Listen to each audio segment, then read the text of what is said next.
I don't know. I kind of want to give you the opportunity to talk about what it is that, just the kind of the whole situation after the shutdown. I mean, it was a year and a half ago at this point. I know I became unemployed by order of the state, and that was weird. I almost lost my business by order of the state. Right. Businesses, actually. Mhm. I guess what I'm the most curious about is kind of just how you navigated that. When this all struck, at that point we had 3 businesses. We had Woodchips Express, which used to be Witches, MC Witches, had just recently converted. We opened that just a few weeks before lockdowns began. So a brand new concept, still in its soft opening phase, which is challenging to begin with without lockdowns and pandemics. We had Woodchips BBQ in Lapeer, the one that's gained a little fame here from our actions. We opened that back in 2014, and we had been doing solidly well. We were poised for really good growth. We were hoping to start expansion that year, and everything was aligning to be great. And we had Jessica and I had opened up Kookies N Cream. That's our cookie and ice cream bakery shop. Just got a little TikTok famous recently. We're dealing with the fun and the struggles of that. It's a brave new world out there. But That's what I hear. Yeah, that opened in August, so less than 6 months, or about 6 months before the lockdown. So yeah, we had 2 basically brand new concepts, and one that was established that was kind of there to carry the workload while the other 2 got up and running on their feet.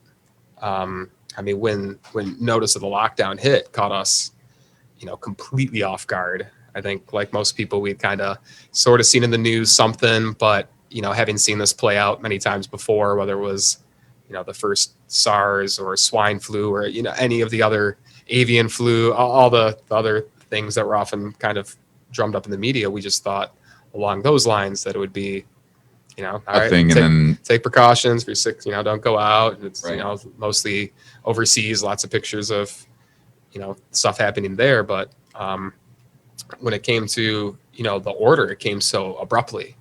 We were it escalated so fast, and we're talking like less than a week. Well, to be fair, I'm a little bit more extreme than Pat, and I really follow the news closely. So I actually saw this happening, and I was very scared. In fact, I spoke to his sister, who's an acupuncturist, about this virus. What do we do? And she put my nerves at ease, knowing that it was something that we could absolutely tame in terms of pathology.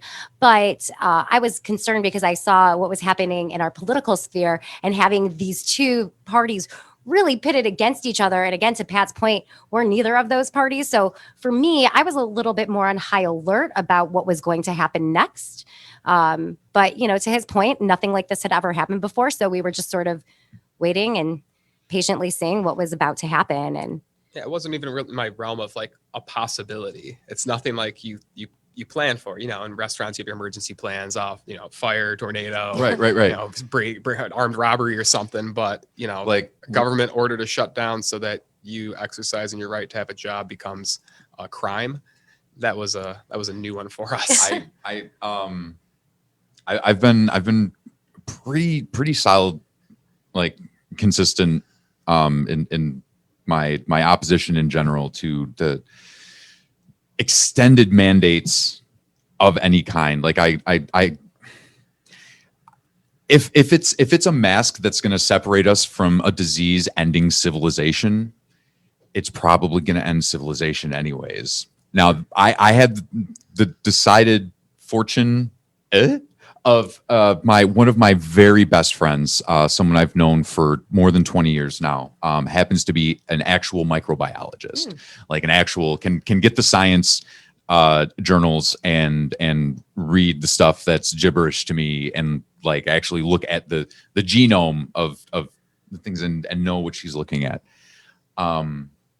And it's tough for me because on one hand, like I can't think of a stretch of 18 months where cigarettes or alcoholism or auto accidents or the flu or it usually takes a combination of things to strike up this many funerals. And there's just been a handful too many. And I know I get pushback from people about, well, do they die from it or with it? And I don't want to get into I don't want to get into that conversation kind of without my scientist friend in the room, really. Sure. Because I will get all the facts twisted around and wrong. But I don't know. I remember like first hearing about your plan to stay open and do right by your employees. And I thought to myself, Well, let's keep it in mind. seems like Let's keep in mind that was not the first go around. Sure. In March, the first lockdown hit. Not a ton of info. The data I could find, I'm a numbers guy, was very incomplete. So while I was a little upset at the sledgehammer approach, close everything down, I'm like, okay, let's at least figure some things out and get a little more data so we can see where we're at. So, we closed down in March. I had to, have the hard conversations where I'm looking at my team of almost 30 people and it's going like, okay, who do we prioritize? Because we have to cut our staff down to, it ended up being 8.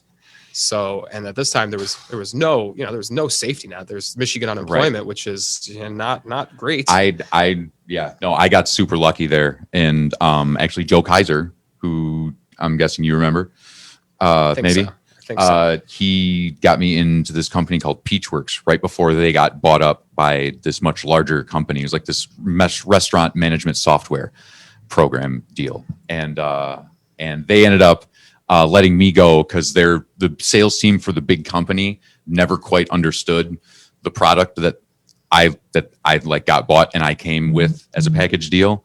And after doing 2 people's worth of work with 3 people, they're finally like, "You were just gonna let you go." Yeah. But they have extended my unemployment benefits repeatedly for no reason, and it's legitimately the only thing that has kept me afloat. And I can't say how grateful I am and how privileged I feel, really, like hearing other people's stories and what they've been going through. And it's I got super lucky. Yeah, and us, coming from the restaurant industry, we don't really kill it.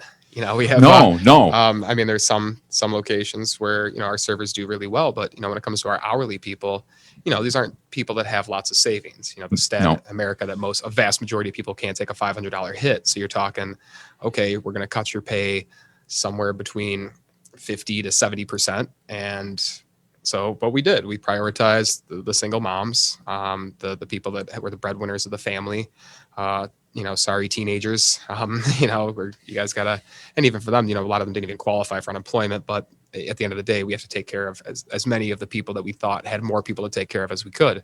So we did. And it was, it started to become frustrating as, what was 15 days to flatten the curve, notoriously became 85 days that almost destroyed a lot of things. Yeah. Our business bottomed out in mid-April, where we came into it at a pretty healthy position, but the cash flow in the world of restaurants is so intense that when all of a sudden your sales go from $25,000 a week to $5,000 a week, but you still have a month's worth of bills at your previous $25,000 a week operating expenses, I watch my bank account just in terror every day, watching it plummet. Sure. Became even scarier because after they closed daycares a couple weeks in, I now couldn't even go to my own businesses to try to save them because my wife became the breadwinner of the family. She was able to she has a job that can convert to at home. So she took over my home office, and I was daddy daycare, and I would weekend warrior it up there, trying to do whatever I can to help, watching as,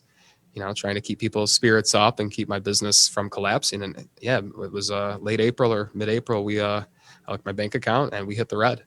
We bounced a check, and that is a terrifying place to be when you have up to 15 transactions a day that can hit your bank account. So just, how quickly those fees can add up.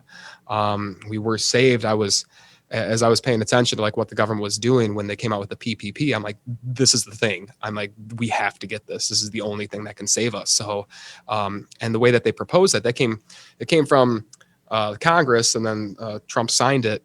But the government didn't really administer it. It was technically through the SBA, but they dumped it all on the banks. They're Right. like, go to your local banks and they'll guide you. Yeah. And so I called my banks and they're like, we don't know anything. Right. And so that mission then from home was just calling every bank I could to find out who knew was on what. top of Yep. this, because I need this stat. And actually the local bank in Oxford, I didn't bank with them at the time, but Oxford Bank, they're like, we're on this, we've got it, open account with us and we'll help you get through it. And we did. And they saved us. And it was literally like, days away from the empire collapsing.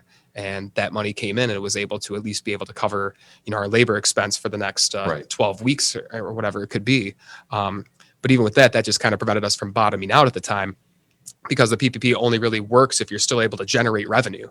If there's not really revenue coming in, it's just coming in one door and going out the other. Right. So we were lucky enough. We're very adaptive.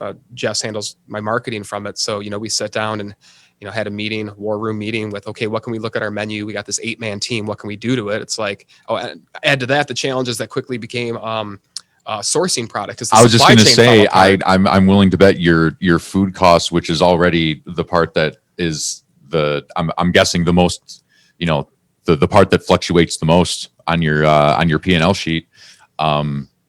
Yeah, I'm sure brisket has doubled or tripled at this point.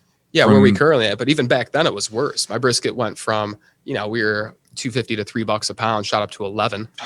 So that was off the menu because I couldn't afford to purchase these brisket. I didn't have cash flow. So I didn't have money to invest in it. Burger, we even had ground beef got to the point where it was $6, $7, $8 a pound. So if people remember, famously Wendy's announced that they were stopping burger for a while. So yeah, we had a super slim down menu based off mostly pork and chicken, which even that became a full-time job for me sourcing it. I had to drive, my main suppliers couldn't get me. My regular Restaurant Depot didn't have it. We were driving all around Eastern Market, going over to Dearborn, we hear there's loose cases of pork butt over here, to be able to have these items that we could at least kind of sell and make some money.